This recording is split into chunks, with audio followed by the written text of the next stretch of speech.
ఈ రేణుకా ఎల్లమ్మ ఎవరు చెయ్యనటువంటి సాహసాన్ని చేసి సత్యాన బోనాన్ని వండడానికి నిశ్చయించుకొని ఆ కుమ్మరి కుండన్న దగ్గర 7 అంతురాల సత్యాన బోనపు కుండలు తెచ్చుకున్నది. బోనపు కుండలు తెచ్చుకున్న తర్వాత ఈ రేణుకా ఎల్లమ్మ ఆ కుండల లోపల పోయడానికి ఆ దూసవారి గంటను దూసుకొచ్చి ఆ రసేతి లోపల పోసుకొని 2 చేతులతో నలిపి మోసేత పోటేసి కంటి రెప్పలతోని వడ్లు జరిగి ఆ బియ్యాన్ని తీసి ఈ కుండల లోపల పోసింది. కుండ లోపల పోసిన తర్వాత ఆ మంచు కొండ లోపల ఉన్న మంచుని తీసుకొచ్చి నీరుగా పోసింది. పోసి 3 దిక్కుల 3 రాళ్ళు పెట్టకుండా 2 శనిపూర్లు 2 దిక్కుల రాళ్ళు పెట్టి ఆ గదుమను ఒక దిక్కు రాయిగా పెట్టి ఈ 7 బోనపు కుండలను ఆ తల్లి ఎద మీద పెట్టుకున్నది.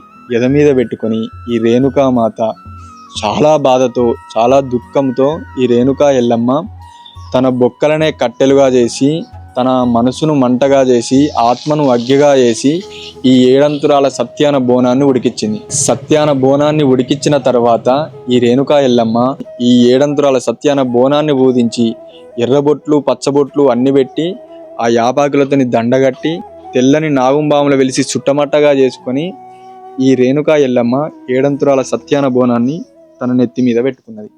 నెత్తి మీద పెట్టుకొని 2 చేతులను వదిలి అడవి తొవ్వలు పట్టుకొని ఈ రేణుకా ఎల్లమ్మ వెళ్ళిపోతున్నది. అడవి తొవ్వలు పట్టుకొని వెళ్ళిపోతున్నప్పుడు అరులు గిరులు కొండలు కోనలు ఈ రేణుకా ఎల్లమ్మకి ఎదురవుతున్నాయి.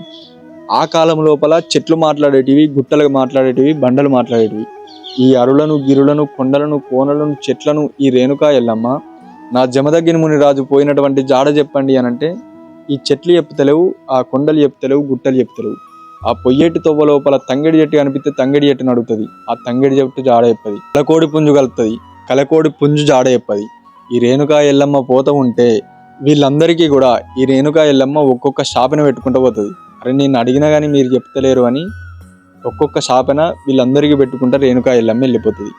ఏం శాపనలు పెట్టింది ఈ రేణుకా ఎల్లమ్మ జమదగ్ని మునిని ఎట్లా చేరుకున్నది, ఏం జరిగింది దీని తర్వాత అనేది నెక్స్ట్ వీడియోలో తెలుసుకుందాం. చాలామంది వీడియోస్ చూస్తున్నారు కానీ ఫాలో చేసుకుంటలేరు. మన పేజ్ ఆల్మోస్ట్ 100Kకి చాలా దగ్గరలో ఉన్నది.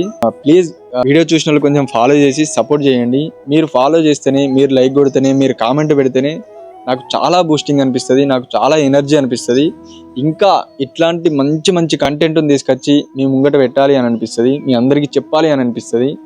మీరు ఇచ్చే సపోర్ట్ జస్ట్ ఒక చిన్న ఫాలో చేయండి, ఒక లైక్, ఒక కామెంట్ పెట్టండి. మీరు పెట్టే ప్రతి కామెంట్ని చదువుతున్నా, మీరు అనే ఆ మాటలు వింటుంటేనే నాకు చాలా బూస్టింగ్ వస్తుంది. ప్లీజ్ ఫాలో చేయండి. జై రేణుకా ఎల్లమ్మ.